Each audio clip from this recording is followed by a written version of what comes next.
विश्वामित्र जी ने सोचा कि चलो भगवान ने अवतार ग्रहण किया है, तो चलो भगवान को ही लेकर के आते हैं। लेकिन बाबा तुलसीदास जी ने एक बड़ी सुंदर बात इस बुलाने पर कही है कि देखिए, चाहे मांग आप भगवान को ही क्यों ना रहे हो, मांगना बहुत बुरी चीज है। मांगने से इज्जत घट जाती है। विश्वामित्र महामुनि ज्ञानी,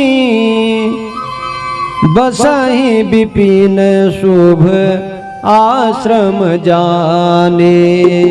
विश्वामित्र महामुनि ज्ञानी, बसहि विपिन शुभ आश्रम जाने। तब मुनिवर मन कीन विचारा, प्रभु अवतरेउ हरनि महिबारा। तब मुनिवर मन कीन विचारा, प्रभु अवतरेउ हरनि महिबारा। देहु मिस देखू पद जहि जाहि, कर विनीत आतुम दुई भारे।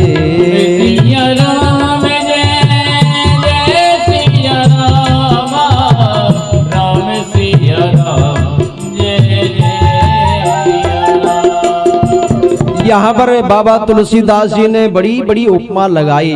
जब विश्वामित्र जी का चरित्र आया तो विश्वामित्र जी के बारे में एक एक पॉइंट बड़े जबरदस्त कहे। सबसे पहले कहा विश्वामित्र महामुनि ज्ञानी, इतनी बड़ी उपाधि दे दी।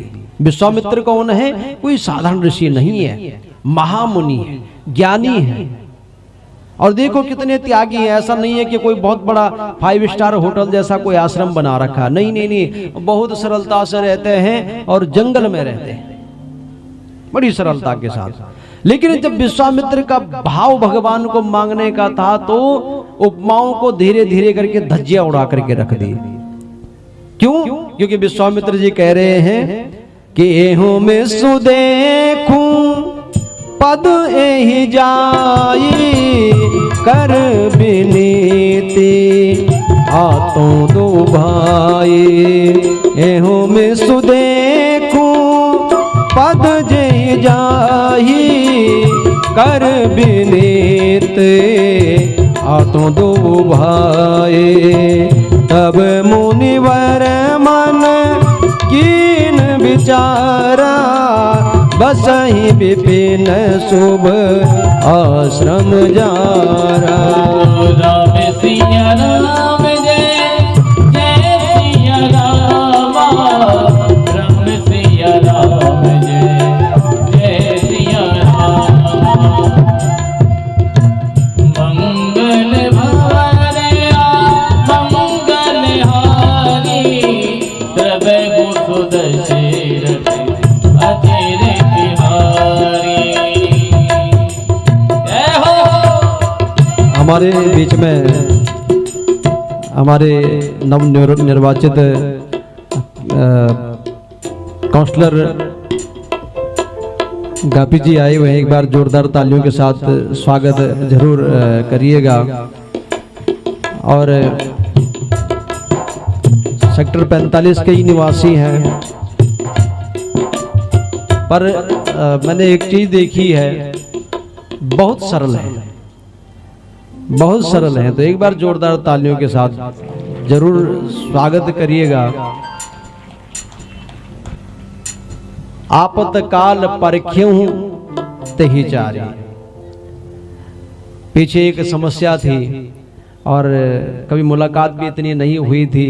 और चलो एक चुनाव की प्रक्रिया एक अलग चीज है, लेकिन हाँ बहुत सरल व्यक्ति हैं, बहुत सरल। उस कार्य के लिए दौड़े दौड़े दिलवाग भाई साहब के कहने पर और हमारे कहने पर स्वयं ही पहुंच भी क्या स्वयं विचारा, प्रभु अवतरेउ हरनि महिभारा। प्रभु अवतरेउ हरनि महिभारा।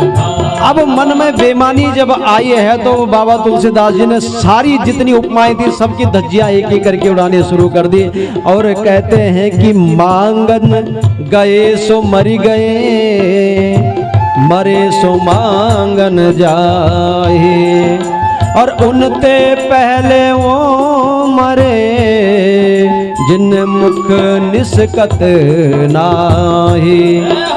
मांगना तो सबसे बुरा, भगवान ना करे कभी किसी के आगे हाथ फैलाना पड़े, लेकिन उससे पहले तो बोले वो मरे जिनके मुख से निष्कत नाही, जो किसी के कार्य के लिए कभी साथ खड़े नहीं होते हैं। बाबा तुलसीदास जी कहते हैं, अब पहले कह रहे हैं कि विश्वामित्र महामुनि ज्ञानी, लेकिन जब मन में विचार आया कि भगवान का अवतार हुआ है इसलिए अपने काम के लिए उनको लेकर के आता हूं, तो महामुनि की जगह प्रयोग किया कि तब मुनिवर मन कीन विचारा, तब वर मुनिवर। अब मुनि का ही प्रयोग किया, अब महाज्ञानी छोड़ दिया, बोले महाज्ञानी कहाँ रहे, ज्ञान तो चकनाचूर हो गया कि भैया मांगने क्यों जा रहे हो तुम, और अगर मांगने जा रहे हो तो फिर ज्ञानी नहीं हो, इसलिए कहा कि अब तुम मुनि ही रह गए हो। बाबा तुलसीदास ने शब्दों की जो शब्दावली प्रयोग रामचरितमानस में की है बड़ी जबरदस्त की है, बड़ी जबरदस्त की है। और आगे यहीं पर ही नहीं रुके, आगे फिर कहते हैं कि मुनि आगमन सुन जब राजा, मिलन गयऊं ले विप्र समाजा, मुनि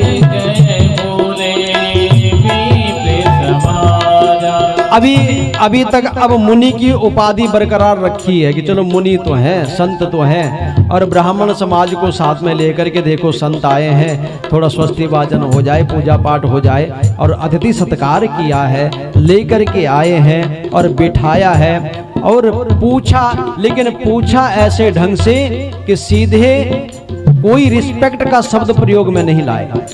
राजा दशरथ पूछ रहे हैं के ही कारण आगमन तुम्हारा, के ही कारण आगमन तुम्हारा, कहूँ सुकरत ना लावूं बारा, कहूँ सुकरत ना लावूं बारा। राजा दशरथ ने ये नहीं कहा कि संत देव आए हैं, आप उपका कोई नहीं बोले, के ही कारण तुम आए हो, अब सीधे तुम पर आ गए, और जिस काम के लिए आए हो ना उसको तुरंत उस पर ज्यादा देरी मत करो, बताओ किस कारण से आए हो। कहा मुझे आप अपने बच्चे दे दो। राजा दशरथ जी फूट फूट करके रोने लगे, चौथे पन पायऊं सुतचारी, और फिर आगे शब्द बड़े कठोर कहे कि विप्र बचन न कहूं बेचारे। हे विप्र, कैसी बात करते हो आप, इतने बड़े मुनि के लिए जो संत हैं, आप शब्द का प्रयोग भी आपकी शिक्षा बताती है कि आप किस लिए, आपकी डिग्री बताता है, आप किसी को तू कहोगे, उसको तू कहने से क्या जा रहा है, लेकिन आपका ज्ञान, आपकी बुद्धि और आपके संस्कार झलकते हैं कि आप किस ढंग से बात करते हो, किस ढंग से बात करते हो। यहां पर सीधे सीधे कहा, बोले विप्र, क्योंकि यहां पर रिस्पेक्ट खत्म की है विश्वामित्र जी ने स्वयं ही। मांगने चले गए,